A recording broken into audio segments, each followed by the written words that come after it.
Greetings, everyone. Welcome to the sixth edition of the Online Education Leadership Forum panel discussion series focused on transforming education for human flourishing. Thank you so much for investing your time with us on a weekend. My name is Aaryan Salman, and I'm the moderator for this panel discussion.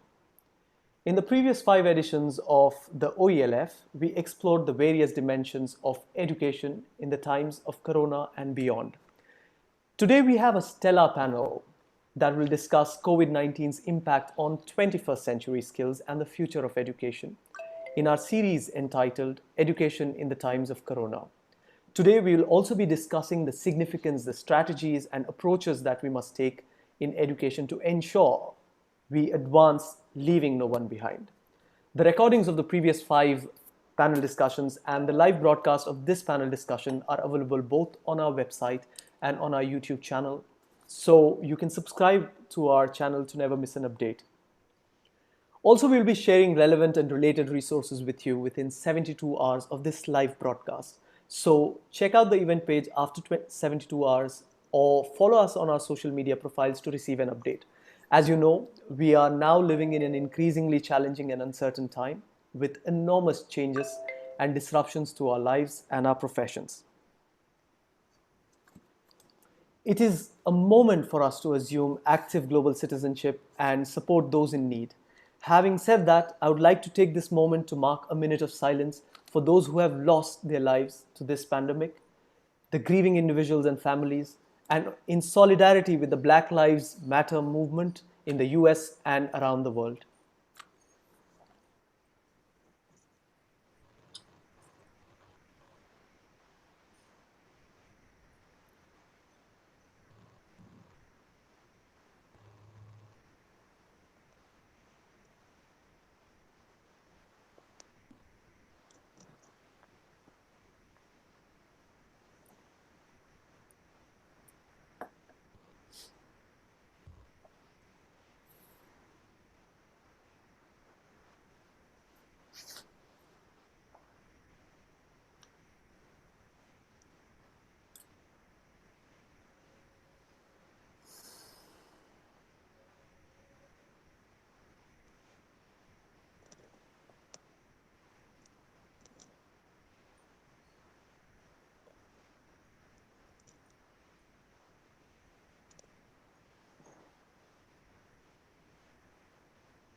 Thank you. Now we ring the bell to thank and honor the healthcare workers, our educators, and others on the front line who are carrying out essential roles selflessly, continuing their day-to-day duties inside and outside the home in support of us all.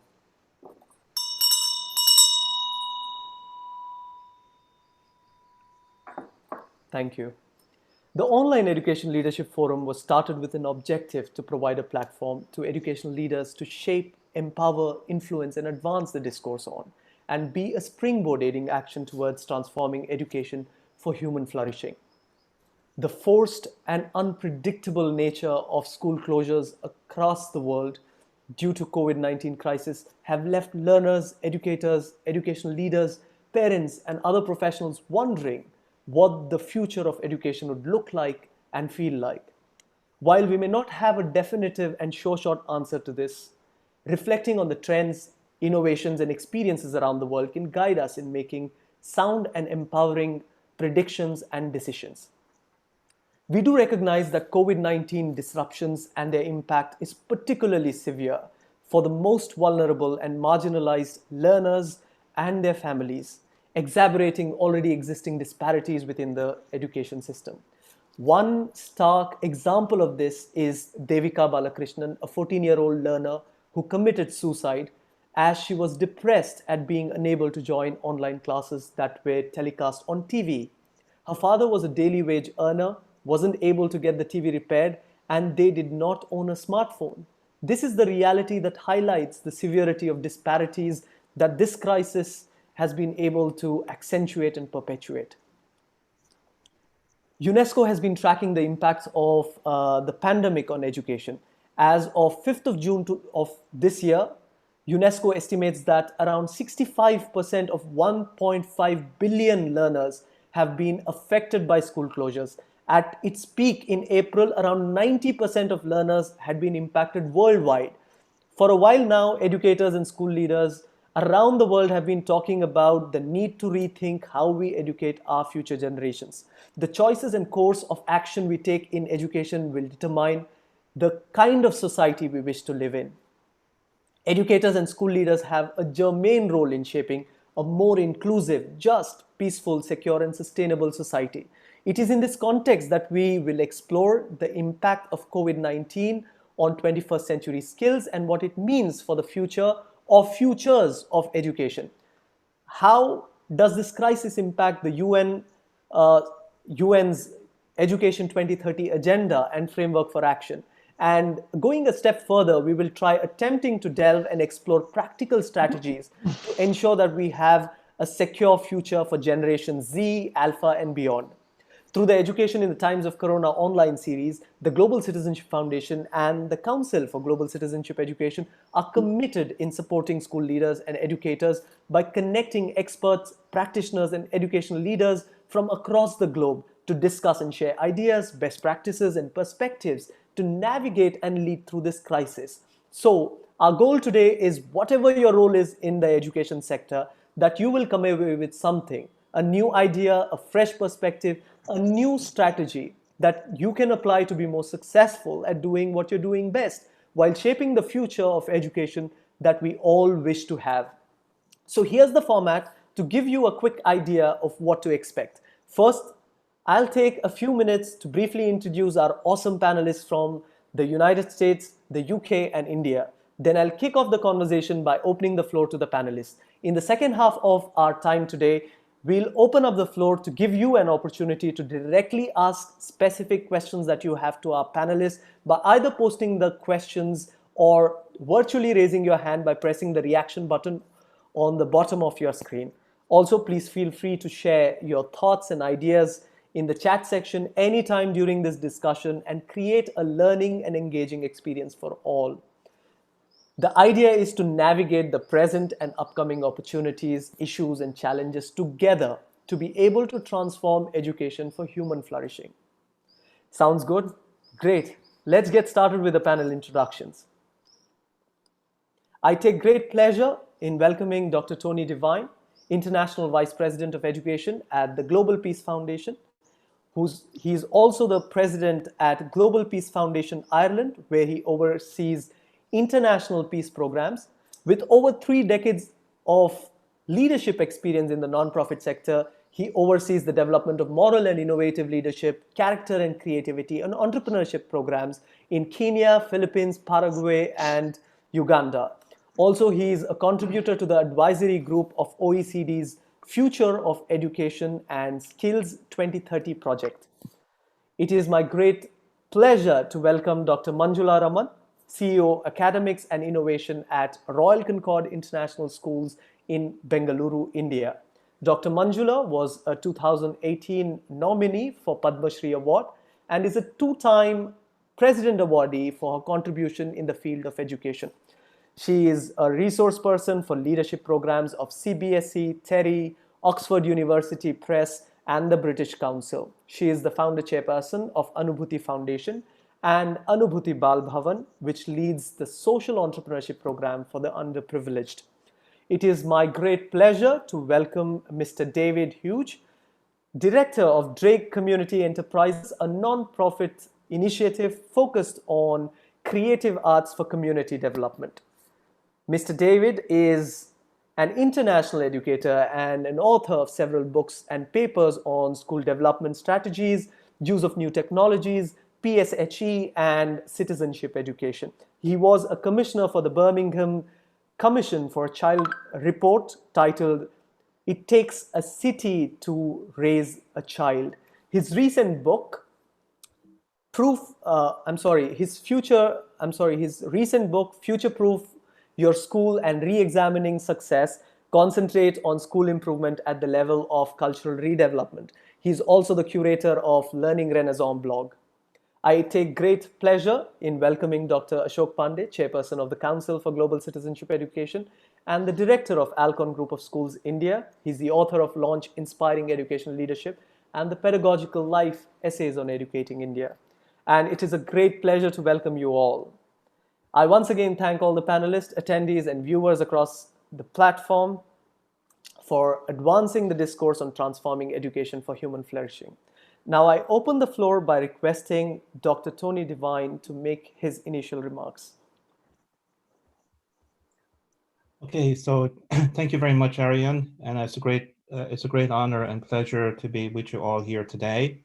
This is a very, very important topic because we do have to prepare students for a rapidly changing world. This is something we've been advocating for many, many years, and I think this current crisis has highlighted how fast the world can change, literally in a few months. But there's even more, fundamental issues in front of us, economically speaking, scientific knowledge, technologies. They're creating tremendous new opportunities for all of us. At the same time, that's fueling disruptive waves of change in every sector. Also on the social side, we see inequalities in living standards and life chances are widening. And we see even in this crisis how these inequalities are amplified by access to online resources and education and so on. So our students who are graduating from our institutions, they have to be able to resolve and find solutions to these issues. Also, our environment is also natural resources are limited. We see a depletion in those that also needs urgent attention. So I think this is a time where the educators in our different countries, we need a new type of leadership called moral and innovative leadership. So moral leadership is a type of leadership that's actually guided by fundamental universal principles and values. And we find these at the heart of every great faith and wisdom tradition. It also promotes the greater good that can benefit not only the individual, but also the larger society and nation. So for example, a teacher, right, who's a moral leader has the life arc of his or her student in his or her heart, not just the performance in the final exam. And that has to be complemented by innovative leadership, which would No, it's okay.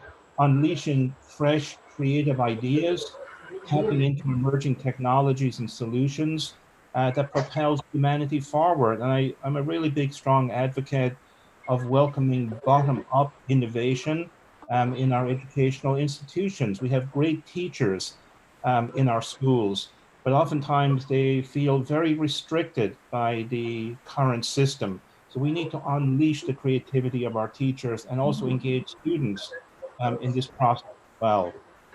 Um, Also this period that we're in right now is pointing to a different type of thinking that we need to have in order to advance education for the future and prepare students for the recovery and for the long-term future. And this is calling on all of the different sectors of society to come together in a whole of society approach. Bridging school systems, schools, communities, employers. We need lots and lots of new types of inputs. This is like counteracting the current whole of government approach. So we need other sectors involved here, public, private, social partnerships. We need new collaborative partnerships to move things forward. As it was mentioned earlier, I'm a contributor to the Organization of Economic Cooperation and Development called Education 2030. It's really encouraging to be working with, a group of creative individuals, hundreds of them from around the world, trying to figure out what is the knowledge, skills, attitudes, and values that today's students will need in order to thrive and shape our world. And then how can instructional systems develop, this knowledge, attitude, values, and skills? And there's a very important relationship here, between values, skills, and new knowledge. So values actually guide skills. Skills are value neutral, like creativity, communication, collaboration. They need to be guided by shared values. And then those skills then will be helpful to apply the new types of knowledge like digital and data literacy to find new solutions to our problems out there. So in conclusion here, we need a transformed education system where the educators themselves are transforming themselves. They're continuously learning, right? They're engaging others all the time. And then that's how students become transformed, right? Not just while they're in school, but in their whole life outlook. And that actually is what will stimulate the new types of solutions that we need today. It will really propel forward societal and political stability, also ethical societies free from corruption. And it will also stimulate, great economic and employment development around the world. So thank you very much for allowing me to be on this panel today. Thank you. Thank you so much, Dr. Devine. Those were some really interesting insights. Now, I would like to ask Dr. Manjula Raman to make her initial remarks.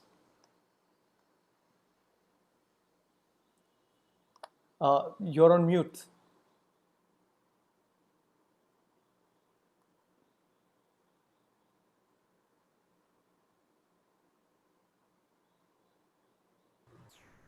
Am I audible? Yes. Yes. I'm getting my thoughts together. Well, I totally agree with Dr. Tony Devine that the virus was so disruptive and it was so sudden and we were not prepared. And it has never happened in this century that all of us close down together and the whole world has the same problem. And this disruption also gave us, the ability to rethink what happens. Dr. Manjula, I think there's an account that is disrupting. Okay. So, yeah. Okay. I haven't put it. Okay. So can I continue? Yes, doctor. Yes. So I would think the coronavirus should allow us to think, how do we as educators act swiftly so that the gap of learning does not happen for our children? Now, that was the leadership that was lacking because we were so used to planning the micro plans and the macro plans and, planning for the year for a face-to-face teaching learning. And we were not prepared how to get on to, teaching children online. And this preparedness to act swiftly is one of the values or the skills I think we must instill in all our students, that the world is going to be like this, that we are going to be confronted with a lot of problems like this in the future too. It's not the last time that something is like this is going to happen. So we have to be ready for acting swiftly. And that's that skill that we have to, instill in our children. The other one is innovations. When COVID happened, well, thankfully, it was the end of the session. Exams were disrupted, but there were children who were waiting still to be taught. And the teachers had to use innovations. Everyone was not technology driven. And in India, we do not have all the children who have access to devices that they could use from home to learn. And then how does the educator innovate? And how does the learner innovate in making the best use of what the educator is giving him? And that's where the winning spree was. It was the whole family which got together and everyone contributed to the learning curve. And the teacher herself upskilled, how to reach out. Sometimes it was video recordings done from a mobile. Sometimes it was Zoom. Sometimes it was other technologies. But somehow they could bond with their learners. Because this is a very stressful time for the child too. Well, the child is with the parents, but the child also wants to know what's happening in his school, because that was a very major part of his life. And he wanted to connect with friends. That's not happened very much, that the collaboration between students, the students being able to connect with the other classmates, it's happening, but at least they could connect with their teachers. The second thing was, we need to customize the study materials to each child, to each segment in our class. And that was possible because each of the teachers learned how to make it individualized learning for the children. And I think that's a very positive side of COVID, that each one of us tried new ways of reaching out to students. Sometimes we made a big mash of the whole thing, but still we did our very best. And the, the other thing which I was talking a little earlier was that it helped the world to collaborate. We are learning so much from all educators around the world. Everyone is together and everyone is helping each other. So that part of it is truly collaborative now. So education has become at the click of a button. Most of it is free, and the teacher becomes a kind of facilitators, which we have all been thinking. As educators, we have been crying for a long time that we need to change the way we teach. And this is one little tipping point from where we all can think of new ways of teaching. And I would believe that technology is going to be with every educator. And the sooner we try and integrate it into our teaching learning, the better it would. And the second is that the learning gaps would become smaller.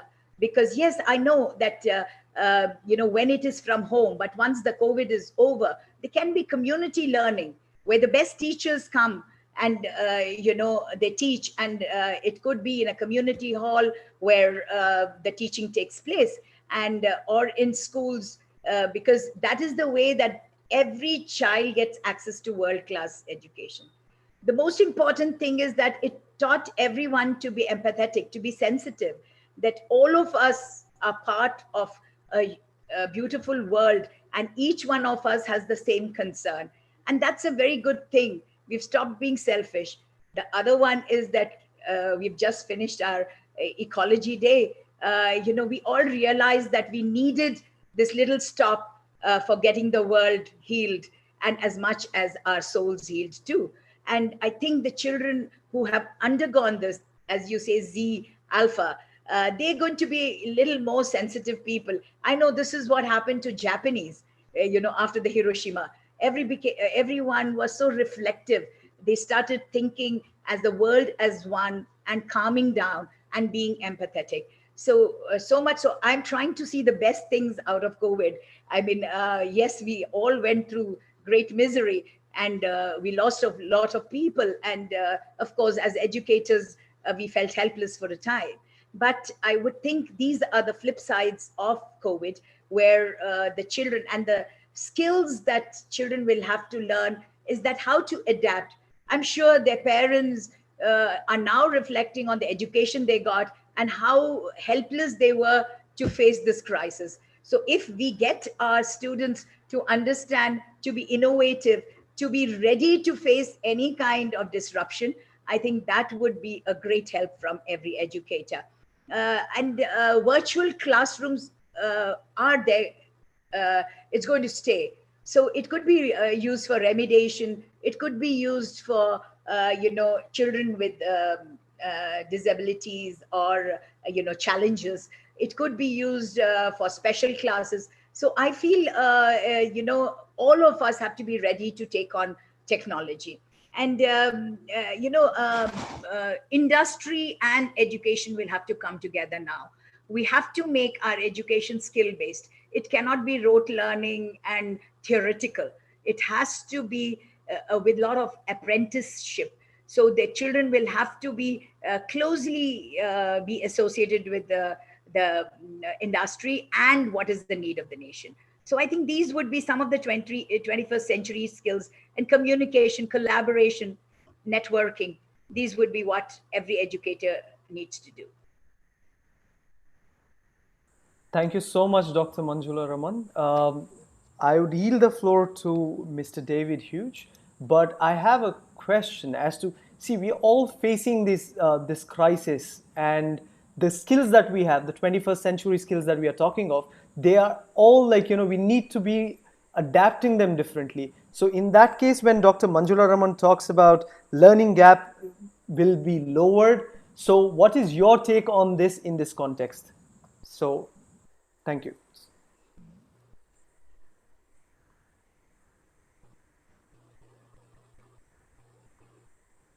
David, unmute yourself, please. Yeah. Yeah. Excellent. Can I thank you for the invitation to be here and to be among such august company? This is my study. I spend an inordinate amount of time in here, thinking in my own headspace, and to have international collaborators to be speaking with is absolutely fantastic. And there's such a coalescence of shared thinking and brave ideas for the future. It is fantastic. Anyway, we're right in the middle of the pandemic in the UK, and I've spoken with many collaborators abroad, and there seems to be quite a lot of shared experience. So undoubtedly, we've had disruption to the educational processes internationally. Most countries have had to contend with school closures, and for the most part, that's involved hastily constructed attempts to provide some form of online learning to help protect learning continuity for pupils. And I'm just concerned that looking to the future, we may be looking to re-establish the old normal, and we have an opportunity here to start a new normal. So in reacting to the crisis in learning terms, there's been an understandable desire to maintain forms of continuity with what would have been happening had the school been opening and operating normally. And it's understandable that the focus of school leaders looked at maintenance of service. That is what we've always been about. By definition, that fixation tended to prioritize the delivery of learning content through and reproducing it now in online conduits. Those schools which have already embraced learning platforms and portals had something of a more secure mechanism with which the participants were familiar, and through which content assembly and packaging could be achieved. But in many respects, that was an element of continuity which does not challenge us for the future. Other schools, certainly in the UK, have availed themselves of generous offers of both portal and content providers to play technological catch-up in the delivery of online lessons and online tutoring and support of pupils. And as much as the teaching, the standard pedagogical approach is important, so too has been supporting learners in what has been an emotional and a distressing time. However, all that would assume that everyone's got a robust internet connection, and that's a larger assumption in itself, as you made a tragic example of, Aaryan, in what you said earlier. It's certainly not been a comfortable time for teachers in terms of the gradient of the learning curve in the use of new learning technologies and the related issues of monitoring and supporting individual pupils. It would be totally understandable if teachers and schools simply, issues of the virus containment notwithstanding, wanted a return to the old normality of timetables, of classes, and of certainty as soon as possible. We've got to resist that. There are opportunities here. Many governments will promote a fast return to the old normal because children back in school is a precondition for a fully functioning economy, if only for the childcare we help with parents with. So what I'm looking for then would be proactive collaborations for learning improvement. as educators, we must resist this reactive approach to business as normal in education, most widely, and in learning design in particular. I think this is where the opportunity lies. The greatest positives come from the coronavirus experience is that internationally, we have all experienced the same disruption. That's what Dr. Manjula was mentioning, and I think it's a very key point. There's never been a time when the interests of education and learning improvements have coalesced internationally around a common theme and from a common experience. This is why organizations like the Global Citizenship Foundation and the international debates like today's are so important to collaborative efforts to improve education vision and practice by sharing expertise and experience. So, that would suggest the future lies with international collaborations, and the technology enables us to facilitate those. But too often in the past, international collaborations on practical research about effective learning and the paradigms that we need to develop, they tend to have floundered on the issue of cultural exceptionalism. The idea that the Indian, the Chinese, the British, the US, or the Finnish learning models are precisely a reflection of the distinctive culture of the specific country, and that we cannot necessarily share on a level playing field. And I don't think that's correct. Whereas there's always going to be subtle differences in the drivers of learning in different cultures, there's an increasing coalescence and consensus about the wider purpose of learning in the 20th century. And this coming together of thinking is in part driven by the economic element of internationalism and competitiveness, as well as the use of information technology as a common delivery and monitoring tool of the educational experience of schools and pupils. But a third strand in this is the increasing influence of metacognition research in our understanding of the learning process. We need to embrace all these factors for change in our educational provision post-COVID-19. My particular interests are in the culture of change management in schools and in more rational and expansive roles for pupils in determining their own learning. So this is a sad thing to say, but this has been a godsend that pupils have been left to their own devices. And I know that goes against the grain for us as educators, but sometimes pupils need more space in which to learn and to take some more self-determination in that learning process. In short, from a school leadership perspective, I am more interested in the how rather than the what of learning, and in schools working as collegiate entities, sharing expertise towards a common goal of excellence for every learner. In my research and writing, I developed a model of school cultures based on the way they manage change from either a short-term, a strategic, or a collegiate perspective.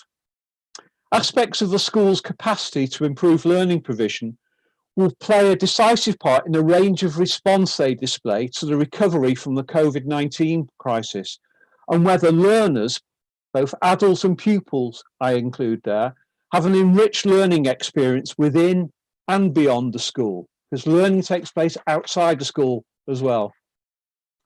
Excellence for every learner needs defining, as it does not look for external validation of the measure of success. Rather, it builds on a vision of 21st century learning as encompassing the ability of the individual to function as an independent and autonomous learner, an autodidact, who can deploy research skills, problem solving, teamwork, and presentation skills to successfully address any learning challenge presented. And I go back to Tony's contribution there. Ashok, as a fellow of the Royal Society of the Arts, will recognise the influence of the Opening Minds curriculum model that I helped to develop and deliver in this development model. So we've discussed the COVID-19 crisis from a school perspective and from a teaching perspective. I would like to advocate that we consider it from the pupil perspective.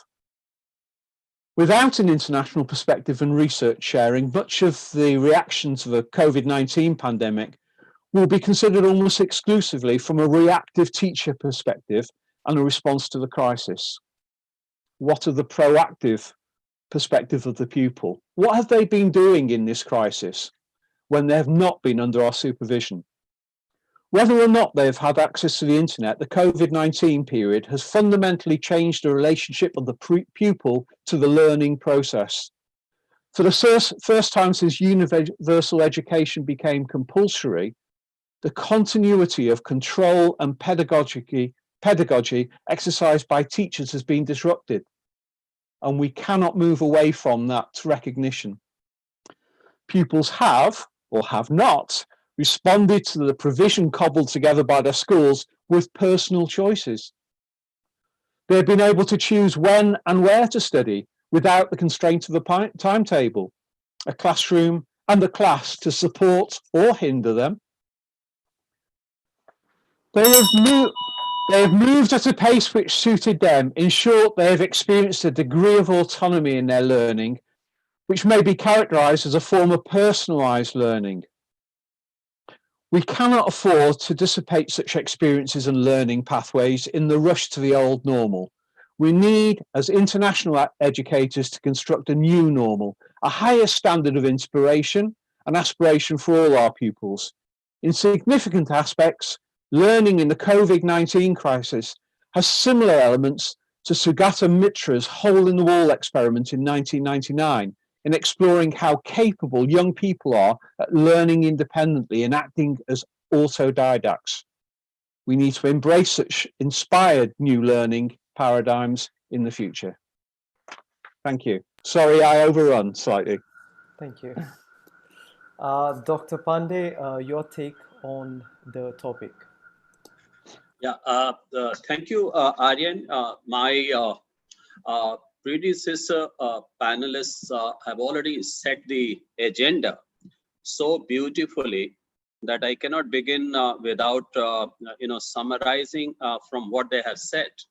I think the future of schools and 21st century skills, they must revolve around a very happy collaboration or marriage of two things. First, the shared values, Dr. Tony Devine, shared thinking, David, and of course, healing of the soul and the nature, Dr. Manjula, Raman.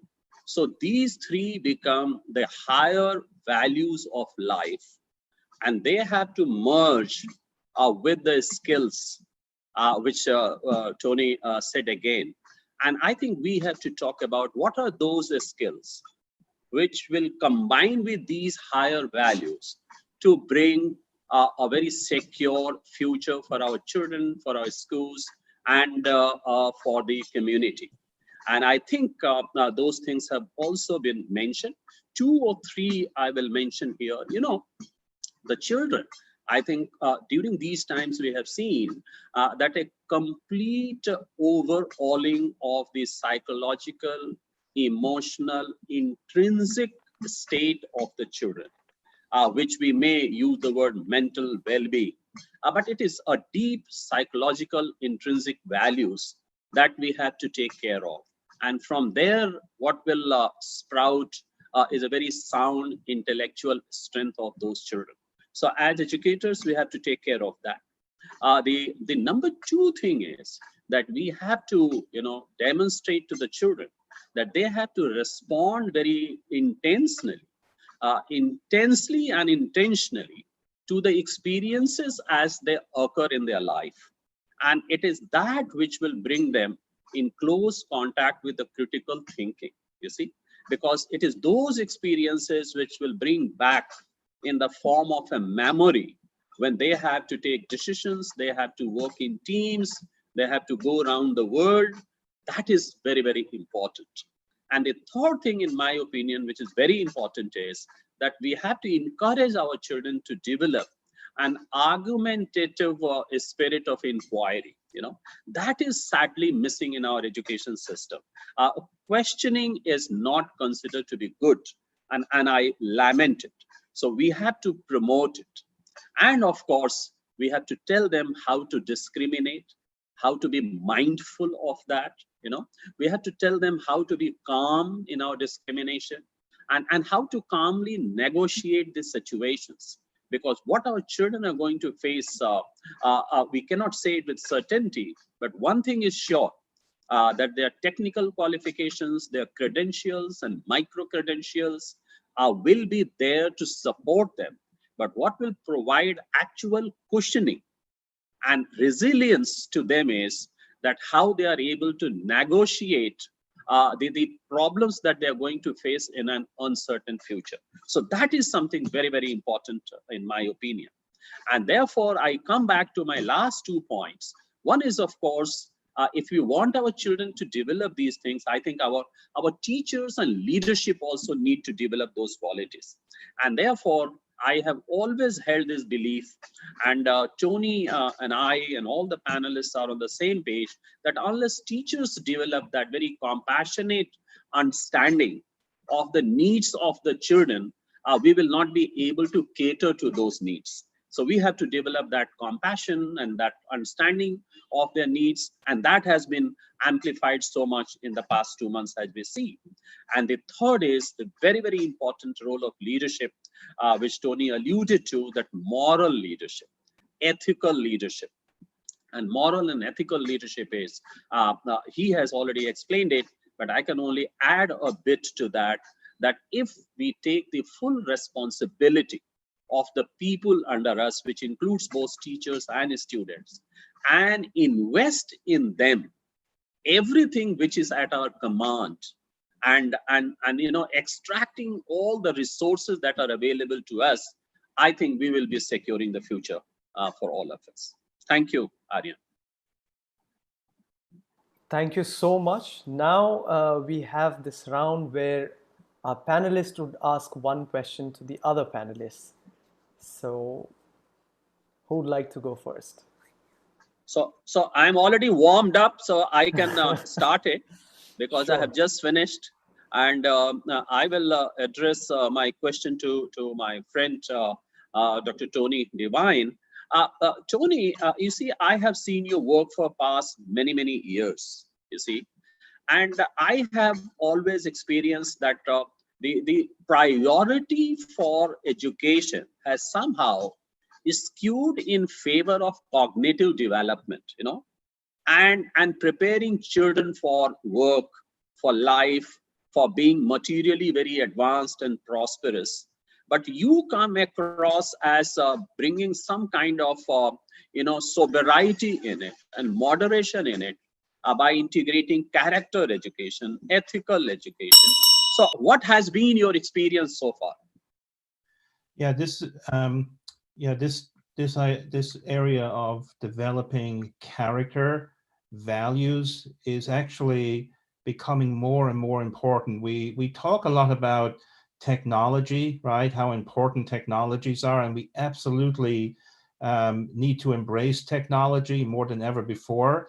But technology is value neutral, right? It can be used for the great benefit of humanity, but it can also be very destructive as well. So I think one of the things about technology is that it can scale up something good. It can also scale up something very bad as well.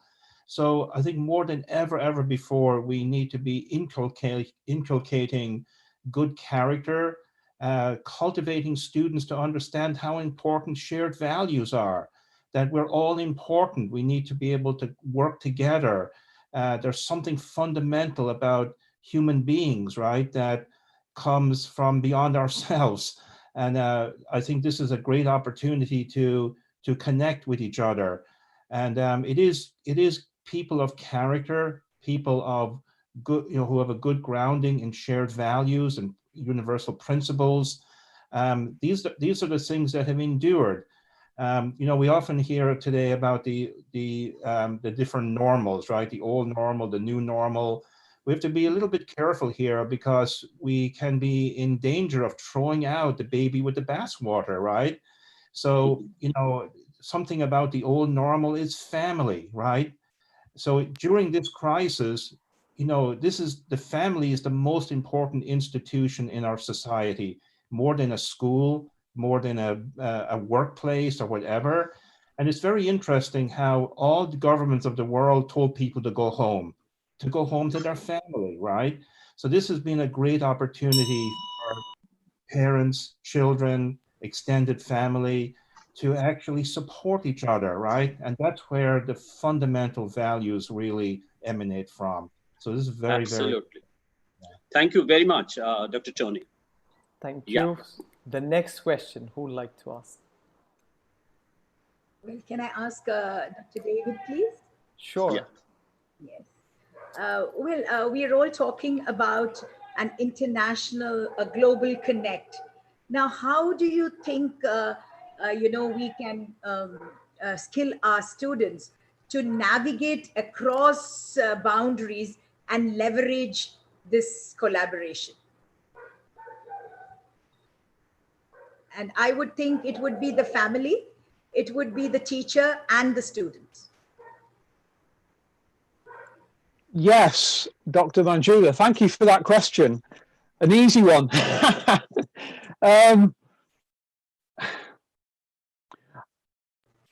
Lots of my research in recent years has been focused on ideas beyond the traditional curriculum, and that the traditional curriculum has constrained us in many respects. From a UK perspective, in 1988, we developed the national curriculum, and the problem was everyone could agree on what should be in it, but nobody was prepared to do the editing to take out stuff so that we had a clear vision of what we're trying to teach. So I would say that we have something of a constipated curriculum model. And the problem is that doesn't allow for new ideas to be brought on board and for new players to be selected other than at the margins of the curriculum. So I would see the future in terms of collaborations and building proper community learning as being revisiting what we consider the academic curriculum now and building a different model, which is a bit more fluid, which can embrace global ideas and collaborations in ways that we can't do presently because of the constraints of the curriculum.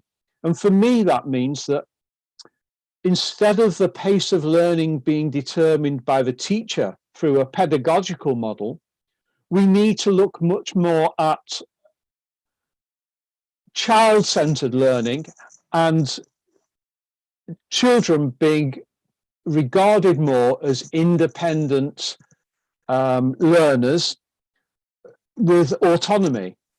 And that does not correspond to the relationship between the teacher and the pupil as it is currently constituted, which is why, for me, the COVID-19 pandemic has provided an opportunity, but not necessarily one which will necessarily lead to change. So we need to be very mindful of rebuilding how we go forward.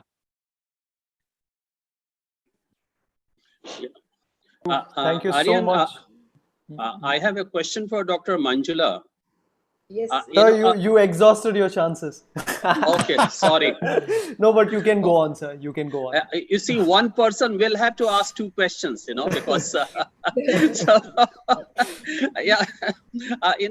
Manjula, you have spent all your time mostly, as I know, in army schools. And, the children coming from the armed forces, I have a feeling that they are very highly motivated children, very focused and very purpose driven. And when you compare those children with other children, which you also have exposure to, how do you compare the role of a teacher becoming very difficult or easier when you are already dealing with the children who are purpose driven, focused, and they come from a family which is absolutely determined to achieve something in life, Have you found that they were differently made children, or they were like any other children? A wonderful question, Dr. Pandey, and very close to my heart, because I've always believed the greatest joy for a teacher is when she can deal with students who have the fire in their belly. And army children always have that. They have two very great skills. One is adaptability, because their parents Absolutely. move from one place to another. They sometimes are in a beautiful bungalow and sometimes in a tent and sometimes without a house, and they're sharing the house with other people. So they learn collaboration, they learn empathy, they learn to be with people, interconnectedness.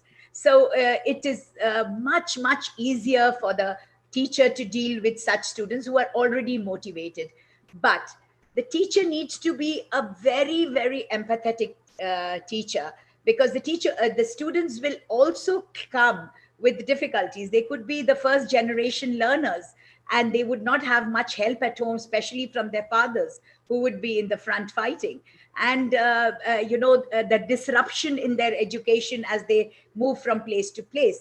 So I would think it's the soft skill of the teachers which really motivates these students to do well in life, and they remember all their life.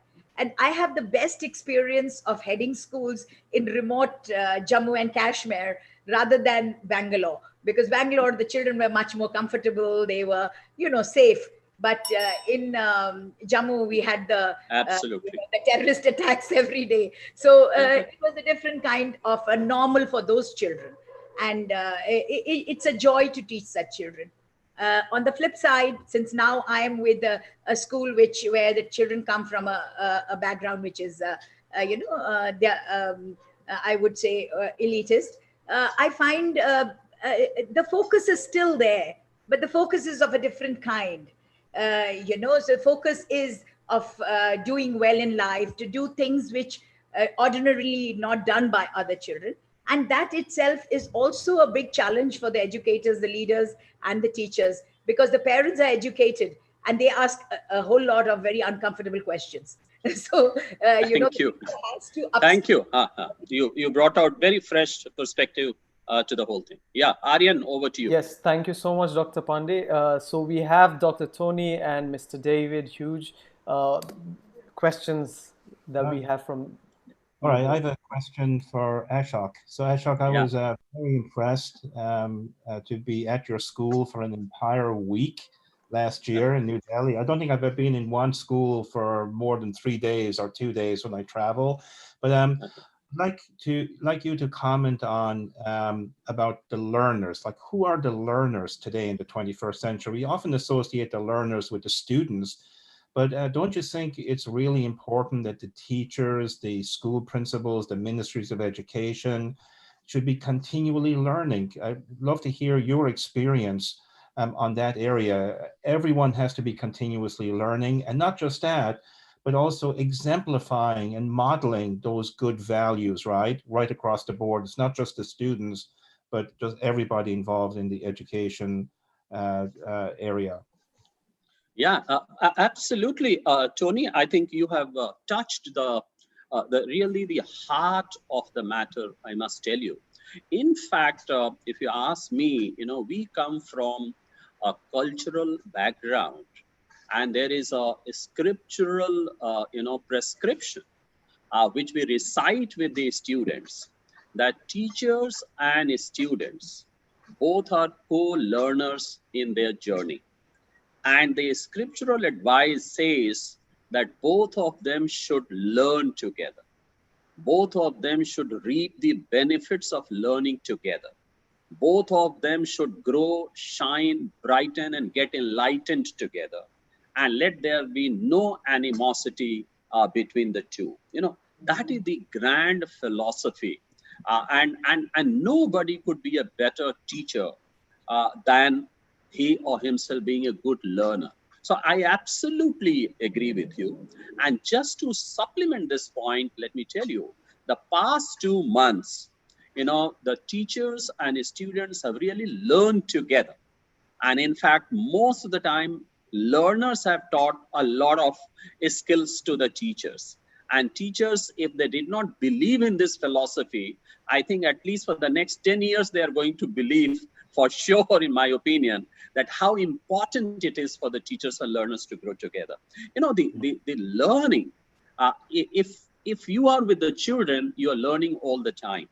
And we fail to give any credit to the children. Whereas we take a lot of credit from them that I am teaching you. And therefore, I would urge you to support me if I say that let us start giving a lot of credit to the children for what they learn from them on a day-to-day basis. Yeah, that's Thank interesting because we've been doing these Zoom meetings like this one in Africa over the last few months. And the the chairman of the Kenya School Heads Association, Ashok, you met him in Korea last year, Mr. Indamuli. He was sharing that for the last couple of years, they've been doing a lot of work to build digital skills in teachers, right, to become familiar with devices and so on. But he said they didn't take it seriously, right? They were so comfortable. Absolutely. Doing these things were, and then all of a sudden this crisis hit, and they were just simply not ready, right?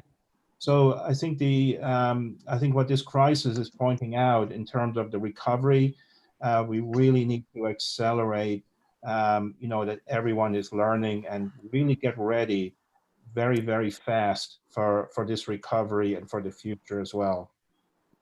Absolutely. Thank you, Tony. So, final question from Mr. David. David, you have a choice now. You can ask a question to 3 people. Anyone. I'd like to ask Dr. Manjula about, as she is a practitioner in schools, which I am not at present, about how comfortable you feel that the ideas of citizenship, of global citizenship, of pastoral care can be accommodated within what is an academic curriculum within the school.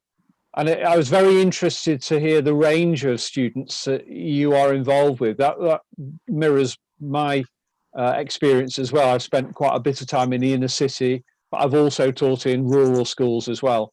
So how can the curriculum deliver all the things we want it to do? Well, you know, in the Army school, when I was heading the Army school, we have about 135. And it's all across India. And, you know, the people in the Army are also all across India. So citizenship came very naturally because we had to accommodate everything of everyone, that it was a community within a community. So it was very easy. But I would think that ethos has to transfer to all other civilian schools in India too. Now that I am in a school which is not a military school, I find that citizenship, global perspective, being globalized, being empathetic to the world is not a natural thing which is being embedded in our learning. So we have to take, you know, a focus on that and then have that part of our curriculum. Maybe it will have to be embedded in such a way that, you know, very subtly, you know, we respect, because if something is taught as a subject, it becomes stressful. It will have to come very naturally, because many of us in India, we grow with a lot of, or anywhere in the world, you know, we actually do not know cultures of the world. And many times, something which has been passed on many times through the school, maybe our parents, the community, is what we believe in till we go to a country and visit them or know somebody. And well, thankfully now technology lessens that gap, but I would think it's very important. And only then we will have world peace. We cannot have world peace if we do not respect the culture, we do not respect the religion, the, you know, the way they wear their clothes, their food, and their very being. And, you know, so I think every individual child will have to go through a small little orientation to that, and we'll have to embed it into our subjects. And to add to what... Collaborative learning could be one way. when I see children from the school across the world, when my children will see, the way they sit maybe in Africa is quite similar to what is in India. So Yeah. they kind of have a bit of respect that, oh, it's not only in India that we don't have, tables and chair, we sit on the ground, or in some remote schools, and technology, that we are equally good in that. So I think collaborations between schools is a lovely way forward. Thank you Thank you. so much. Thank you so much, Dr. Manjula. That was an interesting perspective. And to add to it, I think if we have to promote peace in the world, the most important thing would be to appreciate and celebrate diversity. I think that is so important, diversity in all its forms. So now I have my first question to Dr. Tony. So, Dr. Tony, we talk about 21st century skills. How are they any different from the skills that we've fostered or that have been fostered for centuries? Is there any difference, or I mean, do these skills make any difference in our century? Yeah, that's a great question. And it kind of goes back to what I was talking about earlier. There's like certain sayings that endure over time, right? So, often things like relationships, right? So human relationships have been important all along. Now we point out that, being able to relate well, to collaborate well, to communicate well is suddenly a 21st century skill, right? But, this has always been the case. We see how important this is in families. We see how this is important in communities, to have people, live together peacefully, no matter what their background is. So human relationships are so critically important. And, now we actually say, right, that we are now in the era of the relationship worker versus the cognitive worker, because even new knowledge, right, we're in the education business here, actually new knowledge is actually being created more as people collaborate, interact, and so on with each other. Same story with virtues, same story with coming up with solutions. We've always needed to come up with solutions to the current, to solve problems all around us. This will always be the case, right? So it's these fundamental skills, values have been there all along. And I think more than ever in our educational system, we need to be putting a really big spotlight on these. It's not just only about the cognitive aspect of the human being, it's developing the whole person so that that person can function and contribute in their families, in their communities, in their workplaces, and actually in the world as well. Thank you so much, Dr. Devine. My next question is to Dr. Manjula. We see that the 21st century skills that we see today, given the COVID-19 crisis, do you see any new addition or perhaps deletion from the list of 21st century skills that people generally count on? So are there any deletions or additions?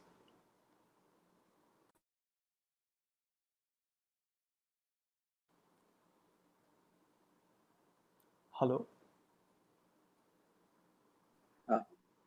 Dr. Manjula, could you hear the question? I could hear unmute. Oh, I have unmuted. Well, the 21st century skills are all very important, even in the COVID-19 crisis. But I would think one great skill that we all need to learn, there was collaboration, but now it is interdependence. Collaboration is a little more wider concept, but interdependence, that is one thing which is very important. And for being interdependent, we need to respect each other. We need to have a co-accomplishment. So I would think we need to put these skills as part of the training for our teachers and for our students. And I would say even the family, because every family has to also interdepend with other families in the society. And one great thing is the responsibility. At this moment, how responsible we are to save others from the crisis is a huge onus on every one of us. So I think responsibility was just taken as, part of not the duty. It was just, on the surface, but it'll have to become as a duty. Absolutely. So, Dr. Pandey, would you like to add something to this? I absolutely agree with her. But if viewers are looking at my background carefully, I would like to add global citizenship as one of the 21st century skills. The COVID has taught us that how close we are to each other, how common we are to each other. And I think we might say that we have diversity, but I think diversity is the commonality. It should not be taken as a divisiveness. I think it is more of a commonality. We are diverse, and that is why we are common to each other. And that is similar in all of them. So global citizenship and global citizenship competencies, a love for humanity, love for nature, if it is not exemplified in the 21st century, tables and charts and infographics, I think it should be mentioned much more upfront than we have done it so far.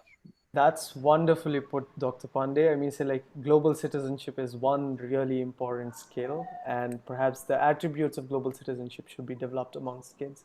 May I add something there, please? Absolutely. Aaryan,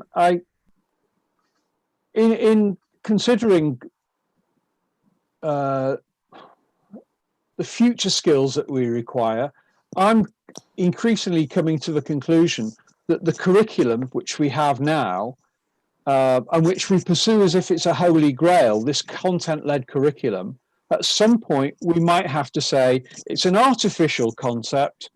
It's just the barnacles that have got onto the boat of learning over hundreds of years, and that we might need some more fundamental redesign. And my work with the RSA has involved redefining a curriculum. And once you start looking for different outcomes, you need different inputs. And in particular, you need the relationship between the student and assessment to change fundamentally from what it is now, because otherwise you have a power relationship in which learning is a process which goes from the teacher to the learner to the student.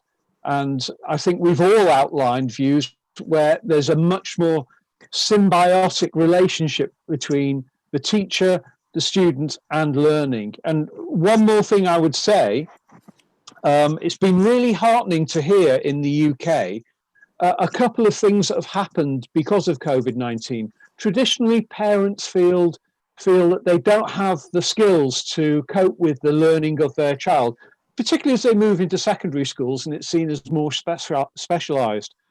But some things that have happened recently, I made a note of. One is a literary organisation in the UK has found in research that children during the crisis have read more books than ever before, which has got to be a wonderful thing because they've chosen to do that. And secondly, families have been confined to a household for a large period of time. Maybe in the past it would have been, we have a week's holiday, so we're all together. There've been months where they've been confined together, and I know that's brought frustration, but it's also had parents taking a lead in learning, taking their children into the garden, appreciating nature, growing things. And these are wonderful things that we need to bring back into learning for the 21st century. Thank you. Yeah, David, I think this is tremendous what you just shared here. The parents, right, have always been the fundamental moral educator of their children, right, in terms of sharing their values. No one else has that influence because of that blood connection than parents. And now parents are actually having to take on the role of supporting their children with learning, with educating them. And we can't underestimate our parents. Our parents actually work in the workforce. They're smart. Yeah. They have actually probably more knowledge than the teachers do, right? So this is a great opportunity, I think, for all the educators to really absolutely enhance relationships with parents. And that should be like a massive new kind of partnership that we should be seeing as we move forward, more than ever before. Absolutely, absolutely, Dr. Devine. So I have one question to Dr. Uh, I have one question to Dr. Devine. So you have been in the space where you're fostering values, morals, and innovative education. So if you see generally, like, a lot of skills that schools have been teaching are cognitive skills. So primarily we are paying emphasis, or we are paying attention and, like, laying emphasis on cognitive skills. So non-cognitive skills do take a backseat. So in this context, how do you think that schools can integrate non-cognitive skills, since, like, a lot of changes are happening at the moment? Yeah. Oh, I think that's very important. Teachers themselves can have a tremendous positive influence on their students. The students are always watching the teachers, the school leadership team, right? They're always being watched. So more than ever, it would be just fantastically transformative to actually see teachers working together, to see the teachers collaborating together. We want everything we want the students to be doing, we want the teachers to be doing, right? To be modeling those values, to be motivating of the learning. Teachers need to be motivators. They need to be instilling those values, right? And, coming in and being curious themselves. You asked a little earlier, what are the new skills we need to be looking at?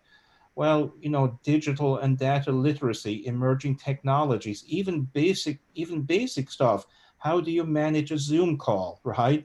I was very surprised just in recent months on calls we organized, how much orientation we had to give to some educators on how to get on the Zoom call, how to navigate the menu below, right? Things like that, how to unmute yourself.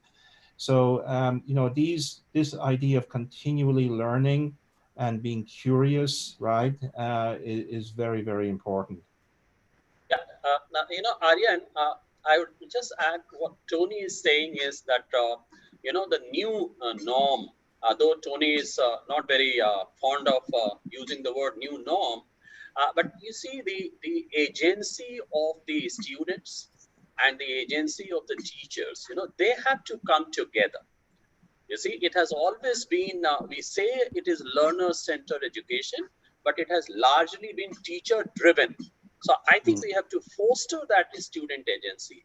And we have seen it in the past 2 months, that how willfully we have undermined the potential of the children pre-COVID. But during COVID, considering how important it is to unleash their creativity, we have allowed them to flourish. And that has brought very happy results. So I think that is something to be brought into the center.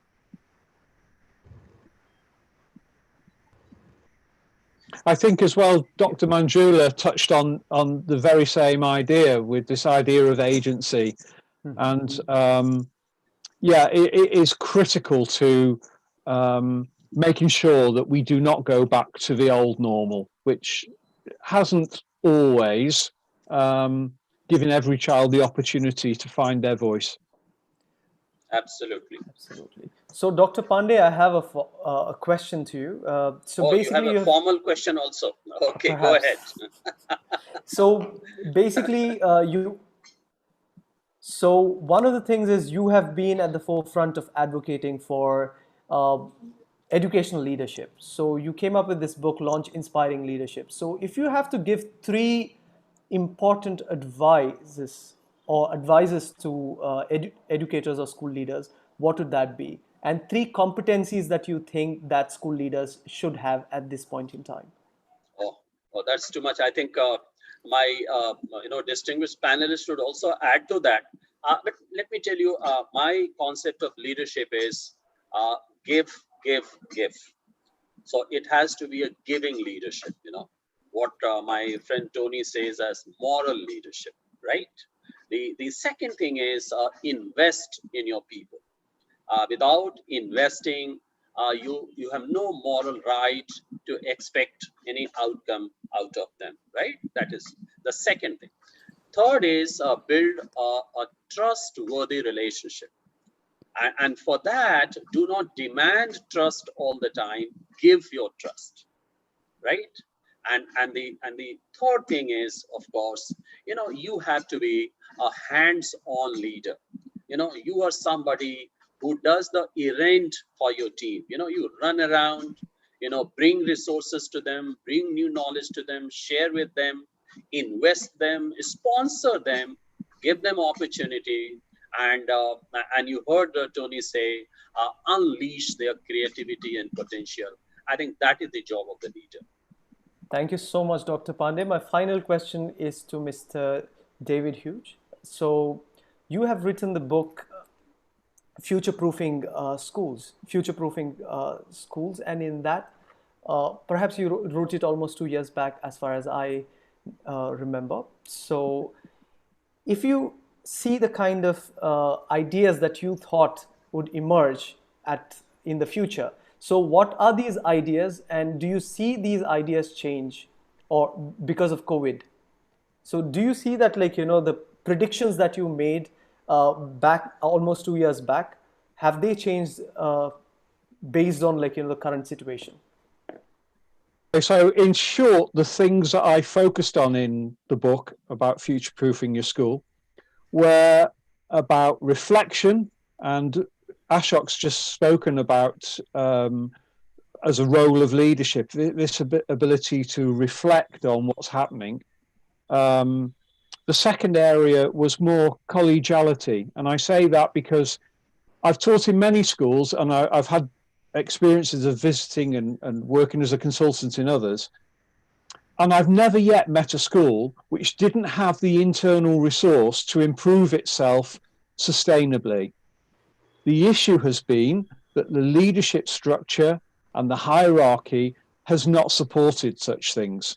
So I'm very much involved with the idea of and invested in collegiality. And the third thing is trust and empowerment of teachers to make mistakes, to experiment. It is better to experiment and learn that you've gone the wrong route than it is to stalely repeat what was done last year. Every September, repeat. So reflection, collegiality, and empowerment would be the three things that need to be used moving forward. And we have an opportunity now, but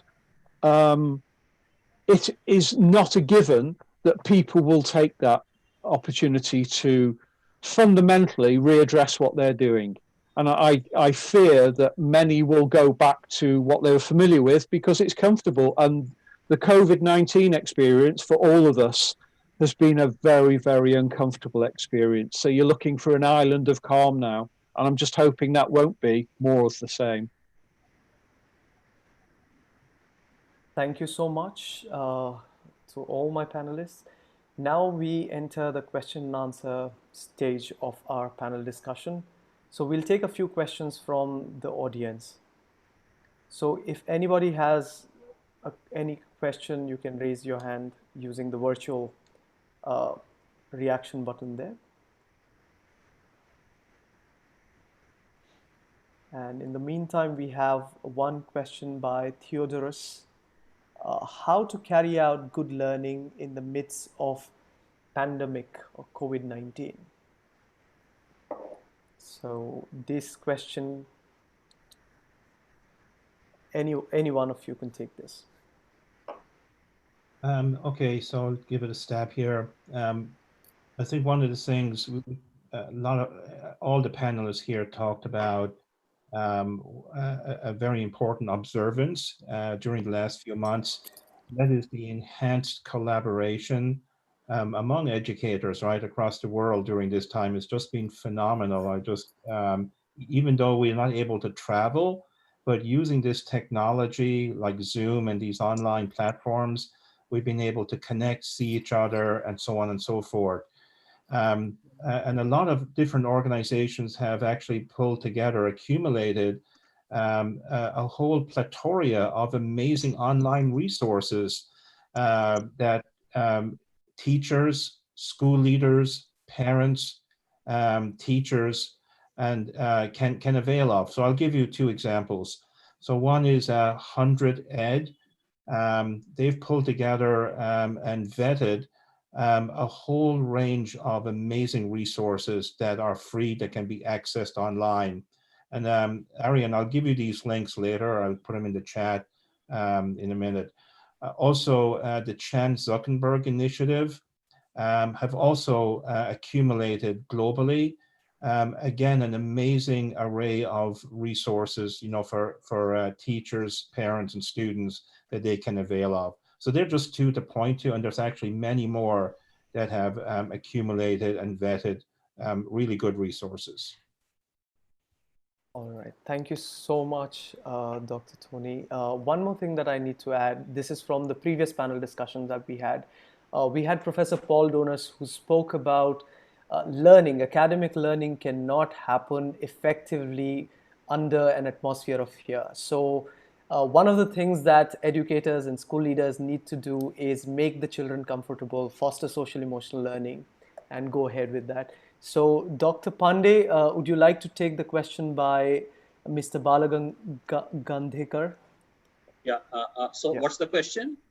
So basically he says, it's time to go beyond curriculum and co-curriculum as it's defined today. It's time to create change catalyst and introduce a sense of community ownership. The needs of tomorrow in terms of careers is going to be very different. We are not so prepared our children for it. What are your thoughts on it? Yes, absolutely. I think this is what David was talking about. This is the reflection, you see, and all of us have come back to us ourselves, and we are reflecting, and we are critically examining the curriculum that we have had, the content that we have given, the pedagogies that we have used, and I think this reflection and journey should bring out one thing, that we examine as to what should be the content that the children should be given. Because everybody is concerned about the future, and which is so natural at this particular time. And we have talked about the skills that our children will require. So I think the theme-based discussions, allowing children to co-create the content and curriculum for themselves. And of course, as adults, we may have some, knowledge, some experience. We can bring the two together to weave some kind of theme, and it should be a theme-based education and discussion in the classroom, where teachers and children are the equal partners in dissemination, mostly which is going to be on a technological platform. So I absolutely concur with the participant's question. All right, thank you so much, Dr. Pandey. My next question here is from Ms. Nandini Shekhar. She asked, how do we cater to students of pre-primary classes? All talk of 21st century skills, but has it taken tangible shape in our curriculum?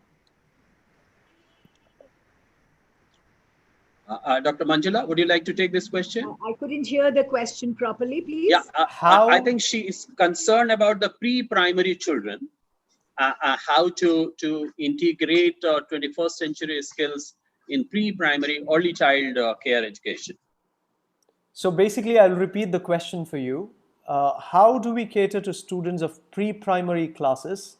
All talk of 21st century skills, but has it taken tangible shape in our curriculum? You're on mute. Okay. Well, I think what has happened is that in the Indian education system scenario, the pre-primary was never given the due that it deserved. We started from top bottom. So in any school, even the leadership all concentrated on 10th and 12th. And then maybe they came down to the elementary. But pre-primary was something which was always ignored. And that is why we do not have defined structures to actually inculcate the children. But what we all miss out is that values, character, morals, everything is learnt in the first 7 years. And that should be the focus of any education system. So if we have taught the life skills between age 4 when they come to school to about 10, though that's not the pre-primary, I would think till 5 years. If rather than teaching them ABCs and 1, 2, 3 or something, it could be themes which teach them the life skills where they are taught. Montessori is somewhere close to it, but I think we all need to redefine the curriculum and make it more skill-based for the children. And the focus has to be the children in the pre-primary. We just cannot, think that they are just coming to school to play. I think, Aaryan, Yes, in response to Nandini's question, I think I would like to differ from her perception. And I would say to her upfront that most of the skills very prominently imbued in the pre-primary children. I think we have seen them more playful, more happy, more calm, more sharing, more caring for each other, forming the human chain, taking care of each other.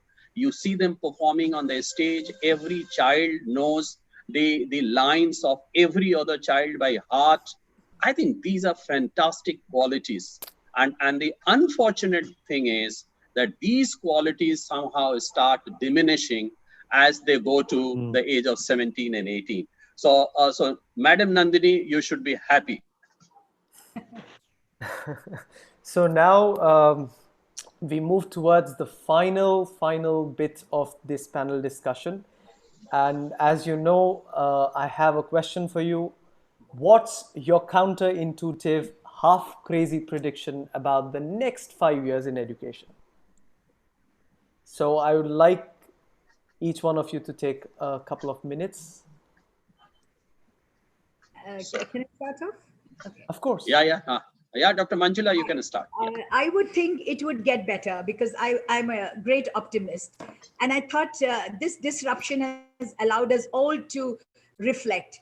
And we will redesign the way we will teach and learn. And we will, our curriculum is going to be something which is futuristic, something where the parent and the teacher and the school become, co-learners. Because I would think it wouldn't be just the teacher who would be part of the learning curve. It would be the full family, it would be the society, it would be the collaboration. And that would be how the curriculum will be planned for the next 5 years. And I would think that there would be many changes positively from what we had till now, that was rote learning, or, somebody sitting, some learned, people coming together and thinking that this is what is good for the kids. Rather, it would be the kids who would tell us what they want to learn. And I would be very happy about that. And I'm sure all of us got the time to reflect and think. And the ideas that we are getting through all our collaborations, it is going to take us to a positive curve. Thank you so much, Dr. Manjula. I'm so sorry. I have one panelist who would like to ask a question, and then we would wrap it up. So, Mr. Hamid Khan, you can ask your question. You can unmute yourself, please. Unmute. Can you please unmute yourself? Mr. Hamid? Yeah, Mr. Hamid, please unmute yourself. Mr. Hamid Khan. All right. I don't think so. He can do it. Yeah. All right.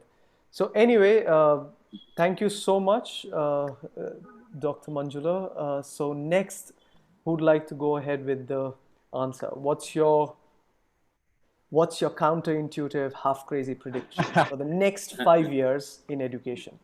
What I would like to see is schools having their walls knocked down, to become more community facing, to recognize that the family have got a much bigger role to play in learning than we've given them credit for.